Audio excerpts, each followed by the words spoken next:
नैबे मोनसे अर्डार जों मोनदों दा बिटिसिनि रिन्टु चन्द्र बर' एसिएस बिथाङा अर्डार होनाय जायफ्रा बे जायगायाव थानो मोना जायफ्रा बे जायगानि माने माबा गैया कन्स्टिटिउसना बिसोरखौ एलाउ खालामाखै 6 सिड्युल एरिया बे 6 सिड्युल एरियानि बेरेखा मारै बे अर्डारखौ बोरै होखो गरखाफोरनो माने सार्टिफिकेट होनायनि बे सार्टिफिकेटखौ बिटिसिआ होगोन आरो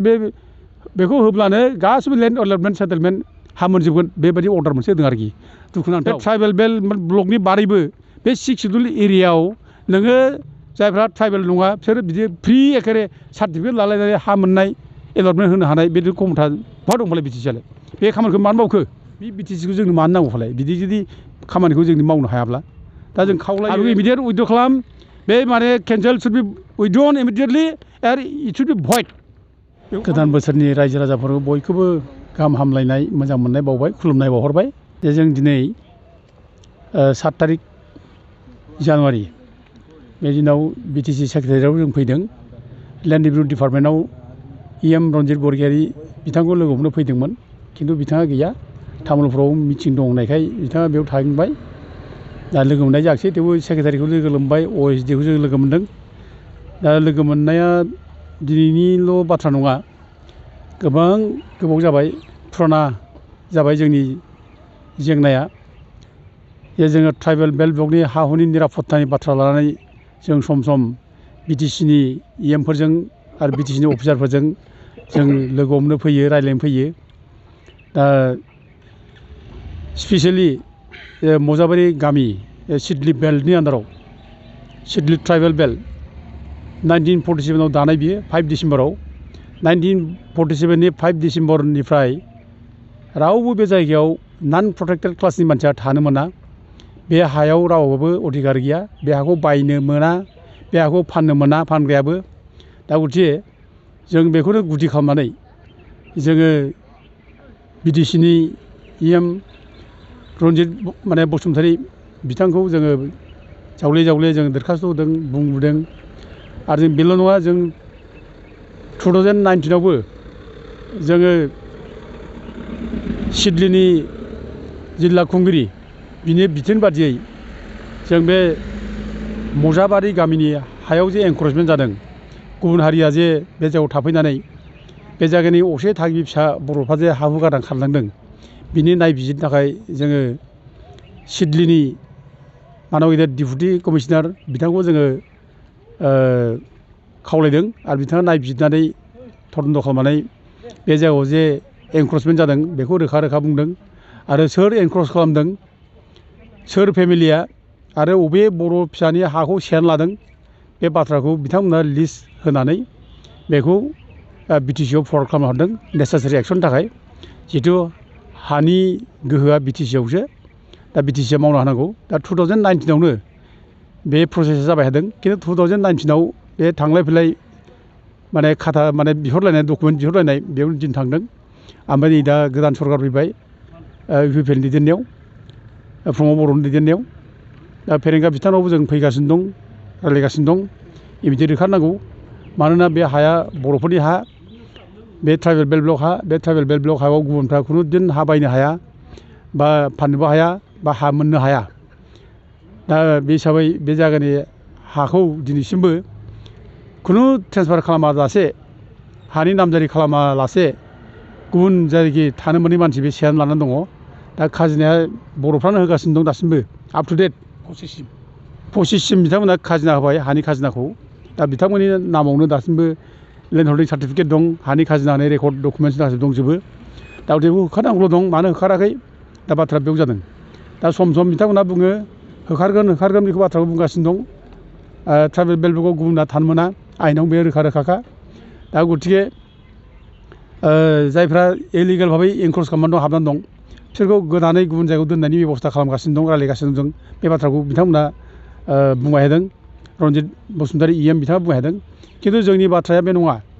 जे ट्राइबेल बेल्ट ब्लकआव नोङो मानो हाबफैया बबेनिफ्राय नों फैया नों बेयाव फैनो मोना नों थाफैनो मोना बे थानो मोनै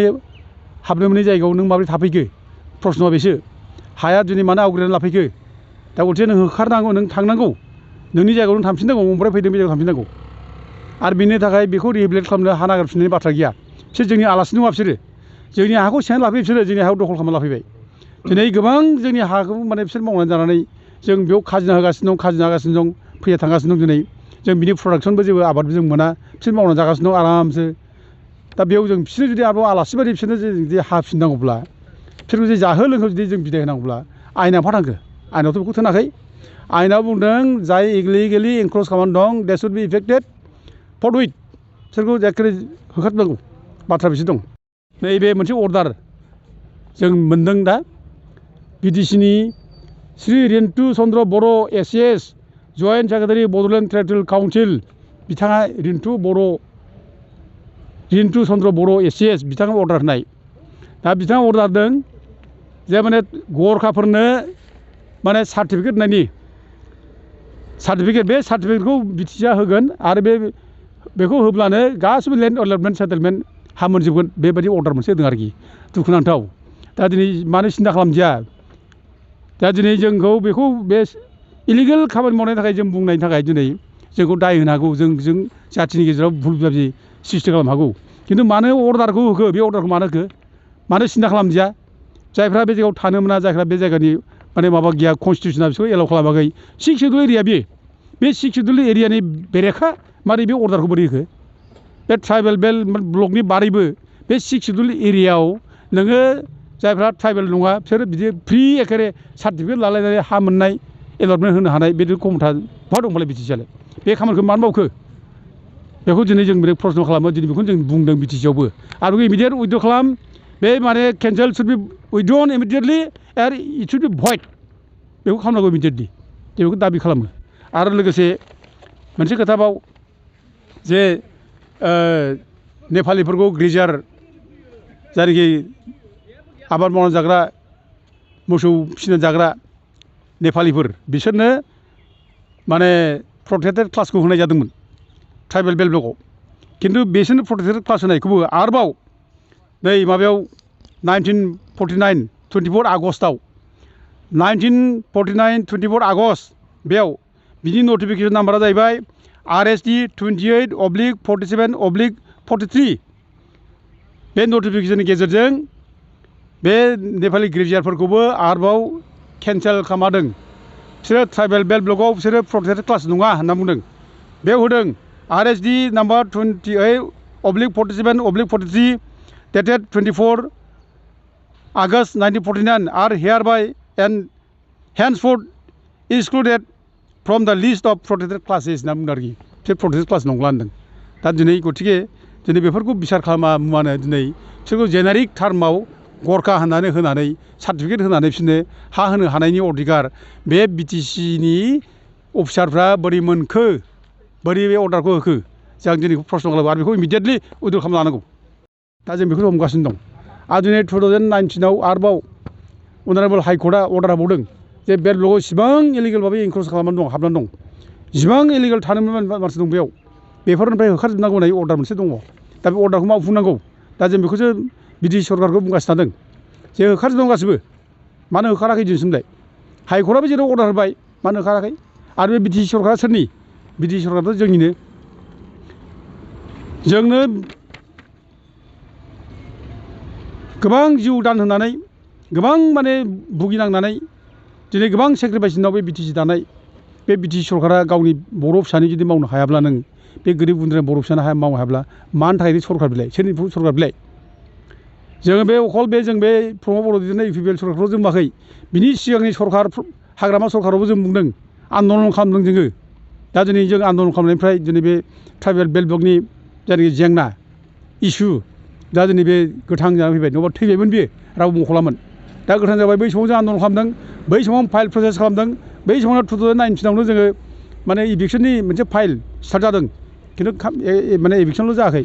दा दिनै बे फाइलानो दिनै बेयाव आरो दिनै बे थाबथागासिनो दं दा दिनै फाइला फेरेंगा EMनाव दङ बिथांनाव दा बिथाङा दासिमबो होखाराखै दा गथिखे होखारनांगौ जों बेखौ दाबि खालामदों आरो बिसोरखौ गोदानै अबेबा दोनहैफिननाय मानाय बाथ्रा गैया जोंहा बिसोरजों सोमोन्दो गैया बिसोर अबाव थाङो बे बिसोरनि बाथ्रा नोंसोर अबेनिफ्राय फैया बे जायगायाव नोंसोर थांफिन बिसोरनि थाखाय जोंहा हाफिननांगौ बाथ्रा गैया आरो दिनै नोङो दिनै दुखुआ बेनो जोंहा दिनै गावनि बर' फिसाफोरखौसो नोङो गोदाव सोराव होखारगासिनो दङ दिनै बबेबा माने माबायाव ग्रेजिं फिल्डआव दं होननानै बिसोर होखारनो हादों हाग्रा बंग्रा दं होननानै बे गोरिब गुन्द्राखौ होखारनो हादों बे गोरिब गुन्द्राखौ नों जुदि नायनो नङाब्ला नों मानोथो सरखार नों बे गोरिब गुन्द्राखौ नायनांगोन बे गोरिब गुन्द्रानो हा गैयि मानसिफोरनो हा होनांगोन थाबैनो हो बेखौसो जों लुबैयो खिन्थु दिनै गावनि फिसाखौ होखारनानै दिनै मालायखौ आलासि बायदि माने दोनगासिनो दं जाहो लोंहो दोनगासिनो दं आरो दिनै बिसोरनो आरोबाव माने हा हु नागिरनानै फिनायनि बाथ्रा बुंगासिनो दं दा बेथ' खुनुदिन बे आयेनाव बे गैया आयेनावथ' बिदि होनाखै गथिखे आयेन हिसाबै होखारनांगौ जों बेखौ दाबि खालामो आरो बेल' नङा दिनै सारा माने ट्राइबेल बेल्ट एरिया बेखौ जों होखारजोबनांगौ होनना बुंगासिनो दं ट्राइबेल बेल्ट होखारनांगौ जिहेतु अर्डार दंखायो दिनै ट्राइबेल बेल्टनि गासिबो माने माबायावनो बिटिसि एरियायाव गासै नै आंनाव गासिबो गामि वाइस डकुमेन्ट जोंनाव दंजोबो अबे गामियाव बेसेबां डकुमेन्ट जादों माबे सनाव ट्राइबेल बेल्टखौ दानाय जादों जेनेबा Siddeley tribal belt Kokrajhar part बेयाव 1947आव दादों दा बेयाव गासै माने माबानिबो 6टा गामियाव एंक्रस जाबाय ओमफ्राय जेनेबा दतमा ट्राइबेल बेल्ट 1983 दानाय बेयाव 4टा गामियाव एंक्रस जाबाय बर' गामि गारनानै खारबाय दिनै बे बजाबारि गामि जेरै गारनानै खारदों बेबायदि गामि गारना खारनाय बे जायगायाव हाबनानै दङ आरो बिदिनो नों माबायाव नायदों दानिया बालागाव नायगाव ट्राइबेल ब्लक बे बालागाव नायगाव ट्राइबेल ब्लकनि आन्दाराव धुबुरी डिस्ट्रिक्टआव 1947 दानाय 1984 दानाय बेयाव गासै 10टा गामि एंक्रस जानानै दं आरो बिदिनो रिफु ट्राइबेल बेल्ट 1984 दानाय बेयावबो नोङो गासै 32टा गामि एंक्रस जानानै दङ ओमफ्राय नोङो नायदो Siddeley tribal belt part Kokrajhar 1947 दानाय आरोबाव बियो दा बेयावबो आरोबाव गासै 14टा गामि एंक्रस जानानै दं ओमफ्राय लोगोसे परबजरा ट्राइबेल बेल्ट धुबुरी पार्ट दा बेबो मा जादों 1984 दानाय बियो बेयाव गासै 21टा माने गामि एंक्रस जानानै दं बर' गामियाव दिनै गुबुन माने थानो मोनै मानसिफ्रा हाबनानै दं दा बिदिनो गोबां बुंब्ला गोबां टाइम लागोन आं गोबां बुंबाखसै टटेल बिटिसिआव 304टा बर' गामि 304टा बर' गामि दिनै बेयाव एंक्रस जानानै दं दा 304टा बर' गामियाव एंक्रस जानायखौ होखारोब्ला जोंनि बर' फिसा दिनै जों मानो उदाङै जों थांना थानो मानो हाया मानो गोदाव सोराव जानांगौ जोंहा दिनै जोंनि बर' फिसा आरामसो माने ग्रोम ग्रोम रायजो जानो हायोमोन अनलायनानै खुनु जेबो खैदां खैफोद गैयासे रावखौबो गिनांगौ गैयासे गोदो जेरै जोङो एखेबारे नाहा थांनाय मैया थांनाय फ्रि उदां जोंनि बिब' बिनानावफ्रा ना गुरनो थाङो मैगं खानो थाङो जेबो गिनांगौ बाथ्रा गैयामोन उदांमोन दिनैथ' गावनि न'खर खाथिनि दैसायाव थांनो हालिया दिनै बलात्कार जानाय लांखार जानाय बोना लांजानाय बे घटना जालांजोब्बाय आयेना जेरावबो बुंखादों होखारजोबनांगौ होननानै बेखौ जुदि जों मावनानै लायाबा माला मावनो फालाय बे बिटिसिखौ जोंनो मानो नांगौ फालाय बिदि जुदि खामानिखौ जों मावनो हायाब्ला दा जों खावलायो एखेबारे जोंनि सिन्ताधाराखौ सोलायफिन जों माबे खारननि थाखाय जों दिनै बिटिसिआव दाफैदों बिटिसिआव फैदों संग्राम खालामनाय मानसिफोरनि सेन्टिमेन्टआ बिदि जाया संग्रामि मानसिफ्रा दिनै गावनि संग्रामि स्पिरिटखौ लानानै खामानि माव जाथिनि खामानि माव बे गोरिब गुन्द्रा बर'फोरखौ नों उद्धार खालामनांगोन बयबो गोरिब गुन्द्रा हा दरलायसे मोननांगोन बयबो गोरिब गुन्द्रा ओंखाम खब'से मोनजानांगोन जाहाथे रसा नाङा बे खामानिखौ दिनै मावनो हानांगोन जों बेखौ लुबैयो जों खावलायो बे 300 जायनाखि 4टा गामि जायफोराव हाबनानै दं गुबुन जाथिया बेयाव होखारजोब जों बेखौ खावलायो आरो बे जायनाखि एंक्रस जादों होनदों बे एंक्रस जानायाव बेयाव खुनु जाथि गथ'नि बाथ्रा गैया बांगाल जुंगाल असमिया सोरबा नेपालि सोरबा गुबुन जाथिफोर खुनु बाथ्रा गैया जाय एंक्रसार्स जाय नन नटिफाइड क्लासनि मानसिफोर नन प्रटेक्टेड क्लासनि मानसिफोर बिसोर थानो मोना बेखौ होखारजोबनांगौ जों बेखौसो बुंदों बेयाव खुनु जाथि भेद जों बाथ्रा लानानै बुङाखै दा बे ओमफ्राय थागोमाबायनानै दं अबा माने खासाफोराव थानानै दं अबा ग्रेजिं फिल्डआव दं जुग थानानै दं बिसोरनो आदबा हा होआखै फाट्टा होआखै बिसोरनो फाट्टासो नांगौ बिसोरनो होआखै ट्राइबेलफोरनो बर' फिसाफोरनो होआखै खिन्थु मालायनो होनायसो दिनै बिथांमोना सिन्था खालामदों बे मेन्टेलिटियाव गारनांगौ बिथांमोना माबा सोलायथों आरो बे हा होलाबायनाय जानला नन प्रटेक्टेड क्लासनि मानसि जायफ्रा हा मोना बिटिसिआव बे बिटिसिआ माने स्पेसियेल ट्राइबेल एरिया एडमिनिस्ट्रेसन बियो बे ट्राइबेल एरिया एडमिनिस्ट्रेसनाव खुनु ट्राइबेल नङि मानसिफ्रा जानला मोनला हा मोनलाबाया बेबायदि माबाखौ बिसोर शिक्षा लाथों सोलोंथों जों बेखौ खावलायो आरो नैबे अर्डारखौ जाहाथे इमिडियेट जाहाथे बेखौ केन्सेल खालामनो हायो उइद्र खालामो जों बेखौ खावलायो थाबैनो उइद्र खालामनांगौ आरो लोगोसे बे बजाबारि गामिनिफ्राय जाहाथे बे जायफ्रा इलिगेल एंक्रस थादों बेखौ माने होखारनांगौ थाबैनो बेखौ जों दाबि खालामो आरो जुदि थाब होखाराब्ला जों माने मोजां बुंनायाव जुदि मानियाब्ला जोंनि बे जानुवारिनि लास्ट पार्टनिफ्राय जों माने आन्दलन खालामगोन गोगोम आन्दलन खालामगोन आरो बेयाव बयबो रायजो राजाफ्रा बाहागो लागोन जों बेखौ खावलायो थेंक इउ गोजोन्थों।